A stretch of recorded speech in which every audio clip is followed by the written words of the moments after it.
Malam itu, kota diselimuti kabut tebal, dan gerimis turun tanpa henti. Ryan, seorang jurnalis investigasi berusia 28 tahun, memarkir mobil tuanya di depan hotel Grand Majestic. Ryan tidak datang untuk berlibur, melainkan untuk sebuah tugas yang menantang.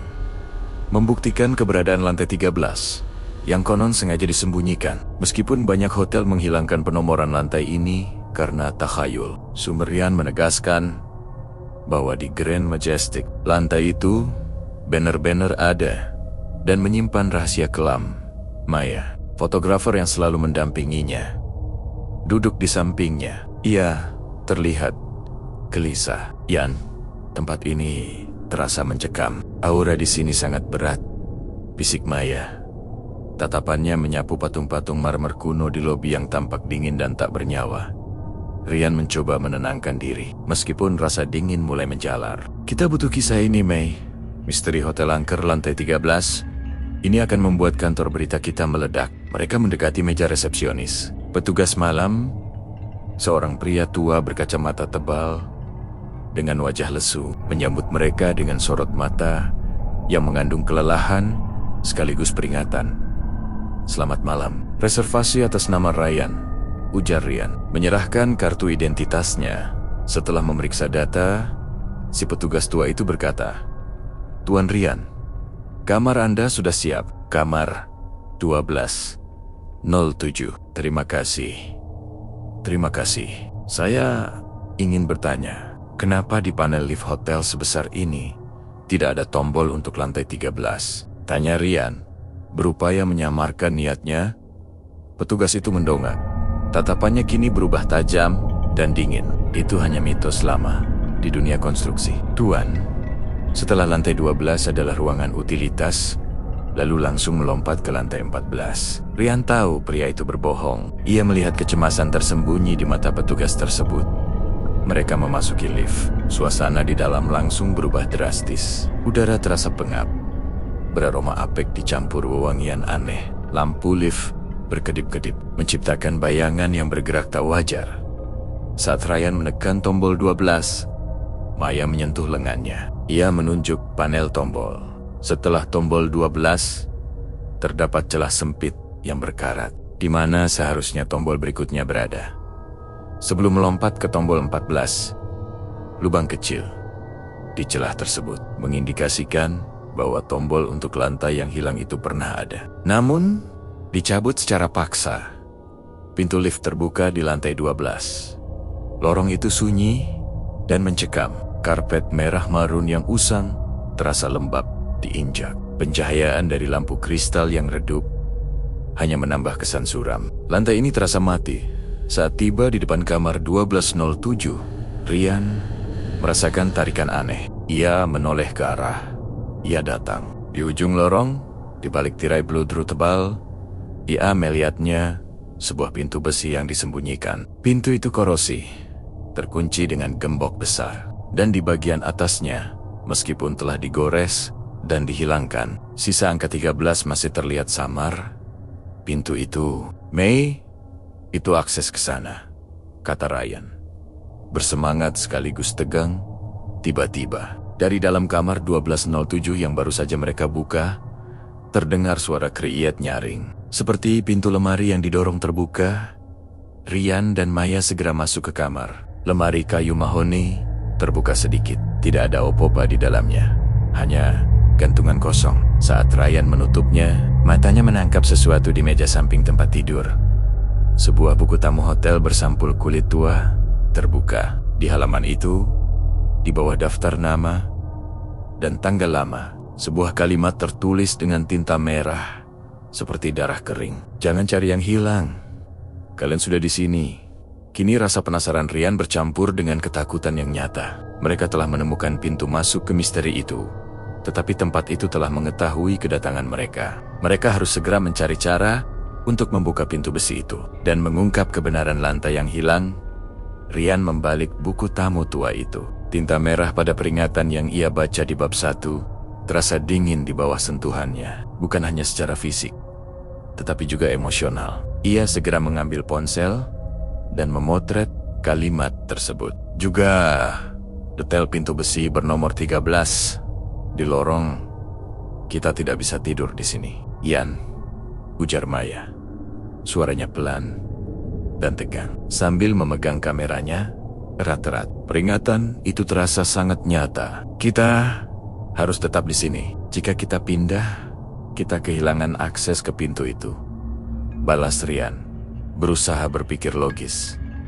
Meskipun adrenalinnya memuncak. Ia tahu mundur berarti gagal mendapatkan berita besar yang mereka kejar. Kita pasang kamera tersembunyi. Kita akan cari informasi tentang sejarah hotel ini. Kenapa lantai ini begitu dirahasiakan? Ryan dan Maya menghabiskan waktu 3 jam berikutnya di dalam kamar 1207 untuk menyiapkan strategi. Mereka memasang kamera kecil yang dihubungkan ke laptop mereka, mengarahkannya ke pintu kamar dan juga ke lorong di seberang sana, di mana pintu besi menuju lantai 13 berdiri.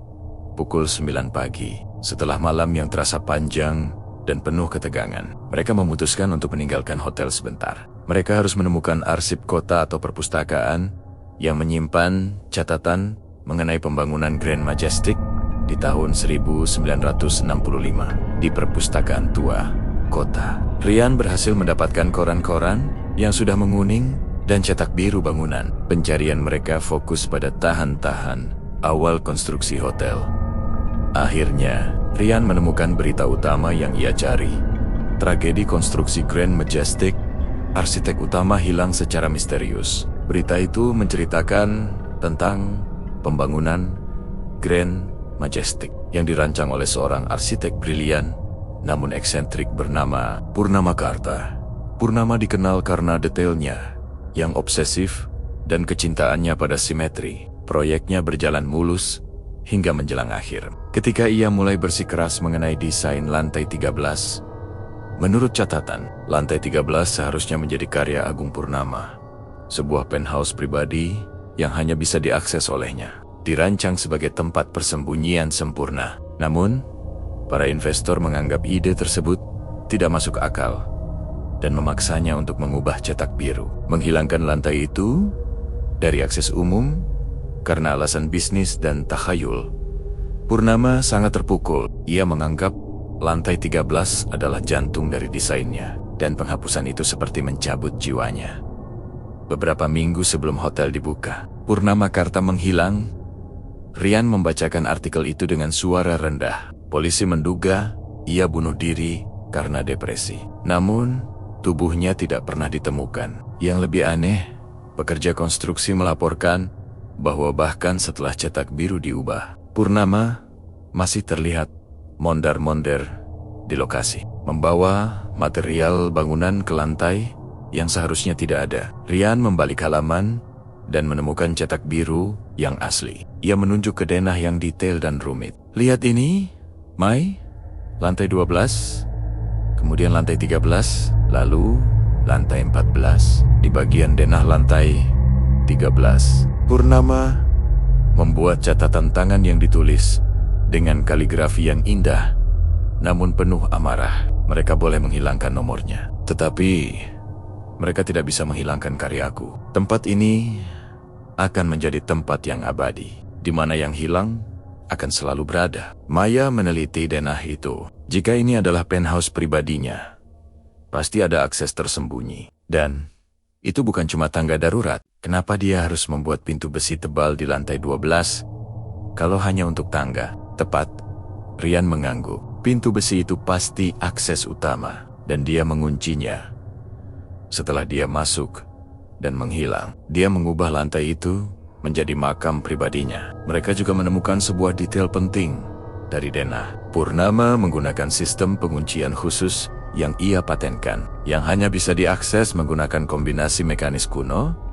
Kita perlu kombinasi kuncinya, kata Ryan.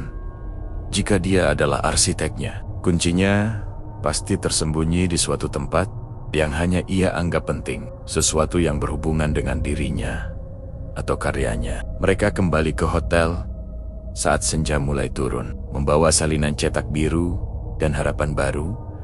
Saat mereka melangkah masuk ke kamar 1207, hal pertama yang menarik perhatian mereka adalah laptop Ryan. Layar laptop itu menyala, menampilkan rekaman kamera tersembunyi yang menghadap ke lorong. Maya menekan tombol play pada rekaman yang terhenti sekitar pukul 3 sore saat mereka masih di perpustakaan. Di dalam rekaman, lorong itu kosong dan gelap. Tiba-tiba, kamera menangkap pergerakan, bukan di depan pintu kamar, melainkan di depan pintu besi, lantai 13. Sesuatu yang tipis dan pucat terlihat meluncur di bawah celah pintu besi itu. Itu bukan udara, bukan serangga. Itu terlihat seperti selembar kertas tua. Kertas itu berhenti tepat di depan kamera. Rian dan Maya saling pandang. Jantung mereka berdebar kencang. Mereka dengan cepat memeriksa lantai di depan kamera. Benar saja, tergeletak di sana adalah secari kertas yang sangat tua, berbau seperti lumut dan debu. Rian mengambilnya dengan hati-hati. Kertas itu adalah bagian yang dirobek dari halaman buku harian. Tulisannya adalah tulisan tangan yang sama persis dengan yang ada di cetak biru. Kaligrafi indah milik Purnama Karta. Di atasnya tertulis 1965. Kebenaran. Di balik kaca 33, Rian menatap kertas itu, lalu ke Maya. Tahun pembangunan 1965. Tapi, apa maksud kebenaran di balik kaca? Dan 33 pasti kode atau bagian dari kombinasi kuncinya, bisik Maya. Rian melihat sekeliling kamar. Kamar 1207 ini sunyi, namun mereka tahu pintu besi itu sekarang terbuka untuk berkomunikasi dengan mereka, dan mereka harus mencari tahu apa yang tersembunyi di balik kaca sebelum hal lain datang dari sana. Petun hub baru, selembar kertas robek dari buku harian arsitek Purnama Karta, kini menjadi satu-satunya fokus Rian dan Maya. Ketegangan memenuhi kamar. 12/07/1965 adalah tahun pembangunan. 33 pasti angka kunci. Tapi kebenaran di balik kaca, apa artinya? Tanya Rian sambil membolak-balik kertas tua itu. Mereka memeriksa setiap permukaan kaca di kamar tersebut. Jendela besar menghadap ke kota yang kini diselimuti gelap, meja rias, dan cermin kamar mandi. Tidak ada yang tampak aneh pada pandangan pertama.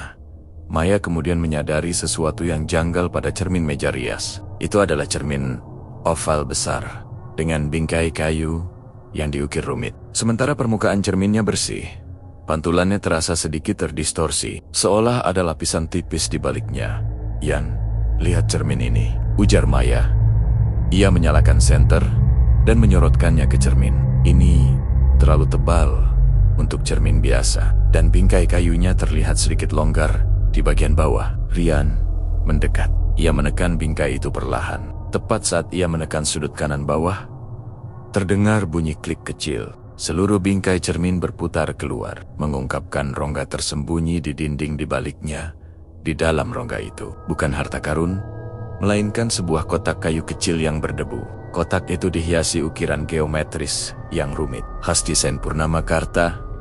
Dengan tangan gemetar, Rian mengambil kotak itu. Kotak itu terkunci, tetapi di bagian atasnya terdapat panel kecil yang berputar, serupa dengan mekanisme kunci kombinasi brankas kuno. "Ini dia," bisik Rian. Adrenalinnya melonjak. Kombinasi kunci untuk kotak ini, dan mungkin juga untuk pintu lantai 13. Rian teringat catatan di kertas robek itu. 1965 dan 33. Ia mencoba memasukkan angka 1965 ke dalam panel putar. Klik. Panel kecil itu terasa terkunci. Kemudian, ia mencoba angka terakhir. 33. Klik. Kotak kayu itu terbuka. Di dalamnya, mereka menemukan dua benda. Satu, sebuah kunci kuningan yang berat dengan ukiran huruf PK Purnama Karta. Kunci ini jelas dirancang untuk gembok pintu besi di lorong. 2. Sebuah gulungan kertas perkamen yang terikat tali rami. Saat dibuka, Itu adalah surat wasiat Purnamakarta yang ditulis dengan tangan sebelum ia menghilang. Mereka telah merusak keindahanku. Hotel ini akan menjadi tubuh tanpa jiwa karena mereka mencabut jantungnya. Lantai 13 adalah tempat aku beristirahat, tempat aku mengawasi. Aku telah mengunci diriku di sini bersama desain asliku, bersama bayanganku yang tidak akan pernah pergi. Lantai itu bukan hanya kamar, itu adalah sebuah monumen untuk kegilaan dan keserakahan mereka. Jika ada yang berani masuk, siapkan dirimu. Aku telah mengubah tempat ini menjadi cerminan sempurna dari kegelapan yang mereka timbulkan. Saat Rian menyelesaikan pembacaan wasiat itu, ruangan terasa dingin secara tiba-tiba. Bukan dingin biasa, tetapi dingin yang menusuk tulang dan berbau tanah basah. Mereka berdua menoleh ke cermin yang kini terbuka. Di dalam rongga yang kosong, di mana kotak kayu itu tadi berada, kini tidak ada apa-apa selain kegelapan. Namun, dalam kegelapan yang pekat itu, mereka melihat sepasang mata. Mata yang suram, tampak lelah, dan penuh dendam. Itu adalah pantulan yang bukan milik mereka. Pintu kamar 1207 terbanting menutup dengan kekuatan luar biasa, membuat kunci kuningan yang dipegang Rian terlepas dari tangannya dan jatuh ke lantai. Lampu utama kamar tiba-tiba padam. Kini mereka terperangkap dalam kegelapan total. Maya berteriak, panik, "Yan, kita harus pergi. Kita harus segera keluar." Rian merangkak di lantai yang dingin, mencari kunci itu. Di tengah kegelapan, ia bisa mendengar suara langkah kaki yang pelan, berat, dan menyeret di atas karpet tebal di luar kamar mereka. Langkah itu bergerak menuju pintu besi lantai 13. "Cepat, Mei, senternya!" perintah Rian. Maya berhasil menyalakan senter ponselnya. Menyoroti lantai, Rian meraih kunci kuningan itu. "Kita tidak bisa lari," Rian berbisik, matanya menatap pintu besi di ujung lorong yang kini hanya diterangi oleh cahaya senter. "Kunci ini satu-satunya cara kita bisa mendapatkan cerita ini dan keluar dari hotel ini hidup-hidup. Kita harus membuka pintu itu sekarang." Rian tahu waktu mereka habis. Konflik telah mencapai puncaknya. Mereka tidak lagi mencari rahasia. Mereka sekarang menghadapi sang arsitek yang telah menjadi bagian dari rahasia itu. Rian memegang kunci kuningan di tangannya. Terasa dingin dan berat. Suara langkah menyeret yang mereka dengar di lorong sudah menghilang. Tetapi keheningannya menggantikan, malah terasa 10 kali lebih mencekam. "Keputusan harus segera diambil. Kita buka sekarang," kata Rian tegas, mengabaikan rasa takut yang mendalam. Ia memasukkan kunci kamar cadangan ke pintu, membuka kunci yang sempat terbanting. Tadi, mereka berdua melangkah keluar ke lorong lantai 12. Mereka bergegas menuju pintu besi tua bernomor 13 yang tersembunyi. Pintu itu terlihat semakin menakutkan di bawah cahaya senter ponsel mereka. Debu tebal yang menyelimuti permukaannya seolah membentuk wajah-wajah muram. Rian mendekatkan gembok baja besar yang mengunci pintu itu. "Semoga ini cocok," bisik Rian. Ia memasukkan kunci berukir PK itu ke dalam gembok. Kunci itu masuk dengan sempurna. Rian memutar kunci itu perlahan. K, R, R, R, T, T, T, A, K. Suara gembok yang terbuka bergema di lorong yang sunyi. Gembok itu jatuh ke lantai dengan bunyi dentuman keras. Rian dan Maya saling pandang. Tidak ada waktu untuk ragu. Rian menarik kenop pintu besi itu. K, R, R, R, R, I, N, N, H, H. Pintu itu terbuka, mengeluarkan suara gesekan besi yang memekakan telinga. Seolah pintu itu menjerit protes karena dibuka setelah puluhan tahun. Di balik pintu itu, tidak ada tangga darurat biasa, melainkan kegelapan absolut dan hawa dingin yang luar biasa. Bau yang menyambut mereka sangat khas, campuran antara semen basah, tanah, dan sesuatu yang menyerupai darah kering. Ini adalah bau tempat yang seharusnya tidak ada. Maya menyalakan kamera profesionalnya. "Kita masuk, Yan. Tapi kita harus cepat. Kita tidak tahu apa yang menunggu kita di sana." Rian mengangguk. Dengan senter di satu tangan dan kunci kuningan di tangan lainnya, Rian melangkah masuk lebih dulu. Maya mengikuti di belakangnya. Mereka mendapati diri mereka berdiri di ambang tangga spiral dari besi tuang yang sempit. Tangga itu berputar ke atas menuju kegelapan. Dia bilang lantai 13 bukan hanya kamar. Dia bilang itu monumen. Gumam Ryan menginjak anak tangga pertama. Langkah kaki mereka bergema keras. Namun gema itu terasa mati, tidak berulang. Seolah-olah suara itu diserap oleh dinding-dinding yang tebal.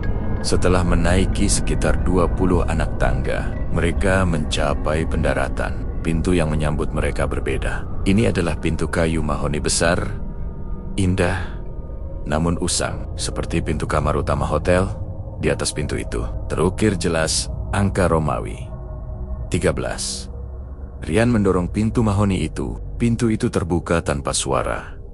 Di dalam, mereka disambut oleh pemandangan yang aneh. Lantai 13 adalah penthouse yang sangat besar, tetapi belum sepenuhnya selesai. Beberapa bagian langit-langit masih berupa beton mentah, namun sebagian lainnya sudah didekorasi dengan mewah. Perabotannya ditutupi kain putih, membuat ruangan terlihat seperti galeri patung hantu. Di tengah ruangan, berdiri tegak sebuah meja gambar arsitek. Di atas meja itu, lampu meja yang tertutup debu tampak menyala remang-remang, seolah-olah baru dimatikan semenit yang lalu. Rian mendekati meja gambar itu. Di atasnya ada selembar cetak biru yang belum selesai. Cetak biru itu adalah denah lantai 13 yang sangat detail, menunjukkan kamar tidur utama, ruang kerja, dan sebuah sumur di tengah ruang tamu. Tiba-tiba, dari sudut ruangan yang gelap, terdengar suara, bukan suara teriakan, melainkan suara candaan yang parau dan sedih. Diikuti dengan bunyi palu yang berulang kali memukul. Tak, tak, tak. Suara itu datang dari ruang kerja arsitek. Rian dan Maya berjalan perlahan. Ketika mereka mengarahkan senter, mereka melihat bayangan seorang pria tinggi dengan jas kerja arsitek yang kotor berdiri membelakangi mereka. Pria itu tampak sibuk, memalu sesuatu ke dinding. Tuan Purnama, panggil Rian. Suaranya tercekat. Pria itu berhenti memalu. Ia tidak berbalik. Kalian sudah datang, aku sudah menunggu. Suara Purnama terdengar berat dan dingin, dipenuhi kesedihan yang mendalam. Aku membuatkan tempat persembunyian ini, tempat peristirahatanku yang abadi. Kami tahu kisah Anda, Tuan. Kami tidak ingin mengganggu, kata Rian, mencoba bernegosiasi. Kami hanya ingin tahu apa yang terjadi. Purnama akhirnya berbalik. Rian dan Maya menjerit tertahan. Wajah Purnama Karta tidak ada. Di tempat wajah seharusnya berada, hanya ada kulit yang meregang, pucat dan kosong. Dengan 2 lubang gelap tempat mata. Tubuhnya memancarkan bau busuk dan tanah. Ia bukan Lahi Purnama Karta. Ia adalah bayangan abadi yang ia sebut dalam surat wasiatnya. Di tangannya, ia memegang palu besar. Dan di dinding di belakangnya, terpaku dengan paku-paku besar, adalah beberapa lembar kertas yang sudah menguning foto-foto tamu hotel yang pernah mencoba menyelidiki lantai ini. Wajah mereka dipenuhi keputusasaan. Kalian akan menjadi yang berikutnya. Aku harus mengabadikan kalian di sini, di monumenku, kata Purnama dengan suara yang bergetar. Ia mengangkat palunya dan mulai berjalan perlahan ke arah mereka. Bayangan arsitek Purnama Karta dengan wajah kosong dan palu terangkat kini menjadi ancaman yang nyata dan bergerak. Rian dan Maya mundur cepat. Ketakutan mereka berubah menjadi naluri bertahan hidup yang mendesak. Lari, men. Kita harus kembali ke pintu besi, teriak Ryan, menarik tangan Maya agar mereka segera meninggalkan ruang kerja yang suram itu. Mereka berlari melintasi penthouse yang setengah jadi. Kaki mereka tersandung perabotan yang tertutup kain putih. Setiap kain putih itu seolah berubah menjadi sosok yang menghalangi jalan. Suara langkah menyeret Purnama Karta mengikuti. Di belakang mereka, diperparah oleh bunyi palu berat yang diseret di lantai beton. Drag dash dack. Dash drag dash dack. Dat. Asterisk T. Aibia tiba. Lampu remang-remang di meja gambar itu padam, menjerumuskan lantai 13 ke dalam kegelapan total. Mereka hanya mengandalkan cahaya senter ponsel Maya yang bergetar. Dia pasti mengendalikan lampu di sini. Maya tersengal, panik. Mereka hampir mencapai pintu mahoni bertanda 13 ketika mereka melihat sesuatu di tengah ruang tamu. Itu adalah sumur yang digambarkan Purnama dalam Dena. Sumur itu kini terlihat jelas, dikelilingi pagar besi rendah dan memancarkan udara dingin yang menusuk. Saat mereka melewati sumur itu, Rian merasa ada tarikan kuat dari bawah. Ia melihat ke dalam. Permukaan air di dasar sumur tidak memantulkan cahaya senter mereka. Sebaliknya, air itu hitam pekat. Dan dari kedalamannya, ia melihat pantulan wajahnya sendiri, tetapi pantulan itu sedang menangis darah. Tak Palu, Purnama. Karta menghantam dinding di dekat kepala Rian.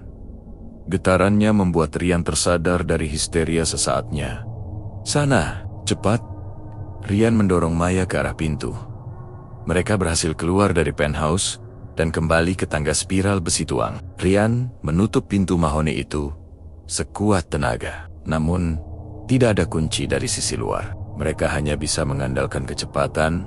Mereka menuruni tangga secepat mungkin. Setiap langkah terasa seperti 1 detik yang berharga. Bayangan Purnama Karta kini mulai muncul di ujung tangga atas, mengawasi mereka dengan kehampaan di wajahnya.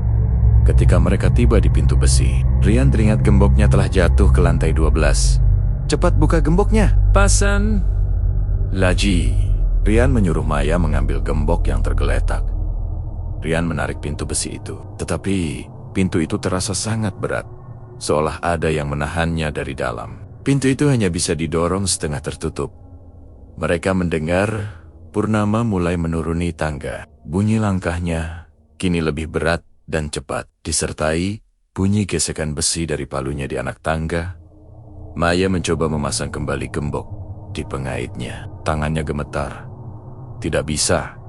Yan, pengaitnya bengkok saat gemboknya jatuh, seru Maya. Frustrasi. Gembok itu tidak mau masuk ke lubang pengait.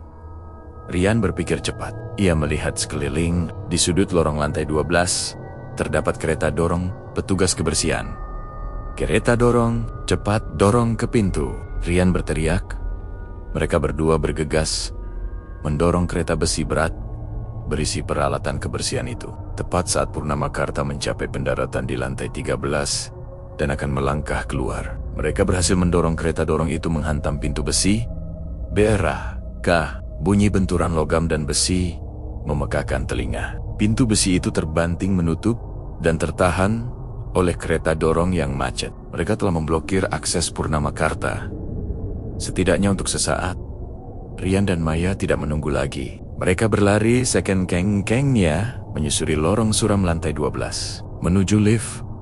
Saat mereka menekan tombol down, terdengar bunyi dentuman keras dari balik pintu besi yang mereka blokir. Kereta dorong itu berguncang. Deuaka!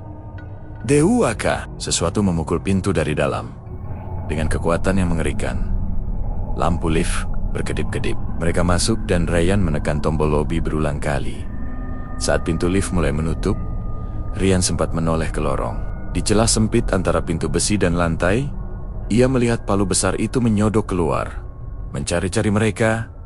Ting! Pintu lift tertutup sepenuhnya, dan mereka meluncur turun. Mereka lolos, membawa bukti foto dan video yang mengerikan. Namun, mereka tahu bahwa mereka telah meninggalkan sesuatu yang sangat kuat dan sangat marah di lantai yang hilang itu. Lift terasa seperti kapsul penyelamat yang membawa Rian dan Maya kembali ke dunia nyata. Saat pintu terbuka di lobi utama, mereka disambut oleh cahaya terang dan bau kopi. Sebuah kontras yang menusuk dibandingkan kegelapan dan bau tanah di lantai 13. Wajah petugas malam yang lesu kini digantikan oleh petugas pagi yang ramah. Rian berjalan cepat menuju counter, mengembalikan kartu kunci kamar 1207 tanpa menoleh ke belakang. Terima kasih sudah menginap, Tuan Rian. Semoga kunjungan Anda menyenangkan, sapa petugas itu. Sangat berkesan, jawab Rian singkat, tanpa memberi detail. Begitu keluar dari Hotel Grand Majestic, mereka langsung menuju mobil dan meninggalkan kota berkabut itu. Mereka tidak berhenti sampai 3 jam perjalanan. Di kantor berita, Rian dan Maya menghabiskan 2 hari penuh untuk menyusun temuan mereka. Bukti-bukti yang mereka miliki sangat kuat. Cetak biru asli Purnamakarta, wasiatnya yang gila, rekaman audio suara Palu dan tawa sedih, serta foto pintu bernomor 13 yang seharusnya tidak ada. Yang paling mengerikan adalah rekaman video kabur dari kamera tersembunyi yang menunjukkan bayangan tanpa wajah sedang bergerak di tangga spiral. Berita investigasi Rian diterbitkan secara online dan cetak dengan judul besar, Aceh, Oere, Grand Majestic, lantai 13, yang hilang adalah makam arsitek yang penuh dendam. Kisah itu meledak. Hotel Grand Majestic menjadi sorotan nasional. Pemerintah daerah segera memerintahkan penyelidikan dan menutup sementara hotel itu. 1 minggu setelah berita itu rilis, pihak berwenang melakukan inspeksi ke hotel menggunakan denah yang diberikan Rian. Tim teknis berhasil membuka paksa pintu besi yang masih tertahan kereta dorong. Laporan resmi yang diterbitkan kemudian menyatakan bahwa lantai 13 memang ada. Mereka menemukan penthouse yang setengah jadi, sumur hitam yang mencurigakan, dan sisa-sisa material konstruksi kuno. Namun, yang paling mengejutkan adalah temuan di ruang kerja arsitek. Polisi menemukan kerangka manusia yang terkubur di bawah lapisan beton baru. Analisis DNA mengonfirmasi kerangka itu adalah Purnamakarta, arsitek yang menghilang. Rupanya, setelah mengunci dirinya, ia menyelesaikan monumennya dan mengakhiri hidupnya di sana, menjadi bagian abadi dari desainnya.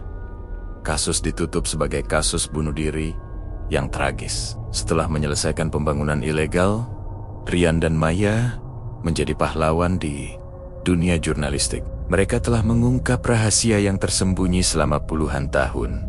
Namun, bagi mereka berdua, cerita ini tidak benar-benar berakhir. Beberapa bulan kemudian, Rian menerima paket pos tanpa pengirim. Di dalamnya, ada sebuah bingkai foto kecil. Foto itu menunjukkan Rian dan Maya sedang tersenyum di lobi hotel Grand Majestic. Sesaat sebelum mereka check-in, di bagian belakang bingkai, ada tulisan tangan yang sama persis dengan yang ada di surat wasiat Purnamakarta. Kaligrafi indah, namun dingin. Kalian pikir kalian melarikan diri? Warisanku abadi. Kalian adalah bagian dari monumenku sekarang. Lihatlah kembali. Rian menatap kembali foto itu. Di belakang mereka berdua, terpantul di kaca dinding lobi, terlihat bayangan samar di ambang lift yang baru saja terbuka. Itu adalah sosok tinggi dengan punggung membelakangi mereka. Memegang palu, Rian segera membakar bingkai itu. Mereka telah lolos dari lantai 13. Tetapi mereka menyadari bahwa arsitek itu tidak pernah benar-benar terkurung. Monumen yang ia ciptakan kini telah meluas, dan mereka selamanya akan menjadi bagian dari kisah yang hilang dan abadi itu. Hotel Grand Majestic kemudian dihancurkan dan tidak pernah dibangun kembali. Tetapi setiap orang yang melewati bekas lahannya selalu merasakan hawa dingin dari lantai yang telah lenyap itu.